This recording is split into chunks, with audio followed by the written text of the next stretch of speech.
Hello guys, তো আজকে আমি বানাবো হচ্ছে রসগোল্লা। তো প্রথমে একটা প্যানের মধ্যে,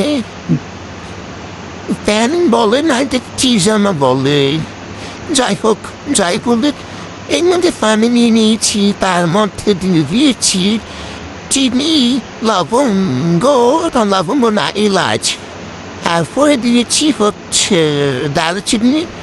এরপর ধীরে ধীরে আমার যেই মিষ্টিগুলো বানিয়ে রেখেছিলাম সেইগুলো দিয়ে দিচ্ছি। এইগুলো দিতে থাকি। এই যে মাঝে মাঝে কিভাবে বানিয়েছিলাম, এইগুলো হচ্ছে বানিয়েছি কীভাবে, দুধকে প্রথমে হচ্ছে ভালো মতো ফেটিয়ে নিয়েছিলাম, আর ওর মধ্যে একটু দই দিয়ে তারপরে সুন্দর করে সেইটাকে ভালোভাবে মিক্সড করার পরে শুধু গোলাপ আমি নিয়েছি। এই তো, তারপর যেই পরিমাণ মিষ্টি খাবো সেই পরিমাণ চিনি দিয়েছিলাম। এরপর এইভাবে